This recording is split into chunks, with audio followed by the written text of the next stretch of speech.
Hello అండి. ఈ మధ్య చాలామంది గ్యాస్ట్రిక్ ప్రాబ్లమ్‌ని ఫేస్ చేస్తున్నారు. మెయిన్‌గా గ్యాస్ట్రిక్ ఎందుకొస్తుందంటే సరిగ్గా టైంకి తినకపోవడం వల్ల. అంటే చాలామంది టైంకి కరెక్ట్‌గా తినరనమాట.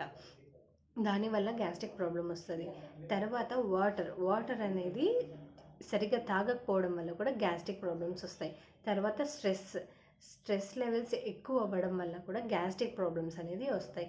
తర్వాత మసాలా ఫుడ్. ఈ మధ్య కాలంలో చాలామంది ఔట్ సైడ్ ఫుడ్ తింటూ ఉంటారు కదా! దాంట్లో ఫుల్ మసాలాస్ అనేది యాడ్ చేసింటారు. సో, దానివల్ల కూడా గ్యాస్ట్రిక్ ప్రాబ్లమ్స్ చాలా ఎక్కువ అవుతున్నాయండి. తర్వాత మనం ఈ గ్యాస్ట్రిక్‌ని హోమ్ రెమెడీస్‌తో ఎలా తగ్గించుకోవాలో ఇప్పుడు మనం తెలుసుకుందాం. మీరు హోమ్ రెమెడీస్ తెలుసుకోవాలంటే ఈ వీడియో మిస్ చేయకుండా ఫస్ట్ నుంచి లాస్ట్ వరకు స్కిప్ చేయకుండా చూడండి.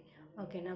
మనం ఫస్ట్ రెమెడీ ఏంటంటే నైట్ పడుకునే ముందు ఒక గ్లాస్ వాటర్లో ఒక స్పూన్ మెంతులు నానబెట్టాలండి. ఒక గ్లాస్ వాటర్లో ఒక స్పూన్ మెంతులు అనేది నానబెట్టేసి నైట్ మార్నింగ్ ఎంప్టీ స్టమక్ తీసుకోవాలి. ఎంప్టీ స్టమక్ వాటర్తో పాటు మెంతులు కూడా వాటర్ తాగి మెంతులు కూడా తినేసేయాలి. ఇది చాలా హెల్ప్ అవుతుందండి. ట్రై చేయండి, డెఫినెట్గా ట్రై చేయండి. చాలా వరకు మీకు హెల్ప్ అవుతుంది. అలా చేయడం వల్ల గ్యాస్ట్రిక్ తగ్గుతుంది. ఇదొకటి. నెక్స్ట్ ఇంకొకటి ఏంటంటే మనం వాటర్లో అంటే ఇమీడియట్గా మనకు రియాక్షన్ తెలియాలంటే ఏం చేస్తారంటే ఎక్కువైంది ఇమీడియట్గా తగ్గాలి అనుకుంటే ఏం చేస్తారంటే ఒక గ్లాస్ వాటర్లో హాఫ్ స్పూన్ జీరా, హాఫ్ స్పూన్ సోంపు, హాఫ్ స్పూన్ జీరా, సోంపు అండ్ వాము ఈ 3 వేసి బాగా బాయిల్ చేసుకోవాలి. అంటే వాటర్ 3/4 గ్లాస్ అయ్యేంత వరకు బాయిల్ చేసుకునేసి తర్వాత ఆ వాటర్ తాగడం వల్ల కూడా గ్యాస్ట్రిక్ అనేది ఇమ్మీడియట్గా తగ్గుతుందండి.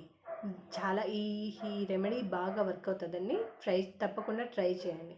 తర్వాత ఇంకొకటి ఏంటంటే లేదు మన దగ్గర సోంపు కానీ లేకపోతే వాము కానీ లేదు అనేవారు ఇది ట్రై చేయండి. జస్ట్ ఒక గ్లాస్ వాటర్లో ఒక స్పూన్ జీరా వేసుకుంటే ఒక 2 రాళ్ళుప్పు అంటారు కదా, సో అది కొంచెం ఒక పించ్ వేసుకుంటే చాలు. వేసుకునేసి బాగా బాయిల్ చేసి ఇది ఎంత కొంచెం బాయిల్ 3/4 వాటర్ అయ్యేంత వరకు బాగా బాయిల్ చేసేసి ఆ వాటర్ కానీ మీరు తాగినట్టయితే గ్యాస్ట్రిక్ అనేది ఇమ్మీడియట్గా తగ్గుతుంది అండ్ డైజెషన్ కూడా బాగా జరుగుతుంది. ఈ రెమెడీస్ ఖచ్చితంగా ట్రై చేయండి. బాగా వర్క్ అవుతాయి అండ్ బాగా హెల్ప్ అవుతాయి కూడా. ఓకేనా? ఈ వీడియో కానీ మీకు నచ్చినట్లయితే లైక్ చేయండి, షేర్ చేయండి అండ్ సబ్స్క్రైబ్ చేయండి. Thank you all. బాయ్.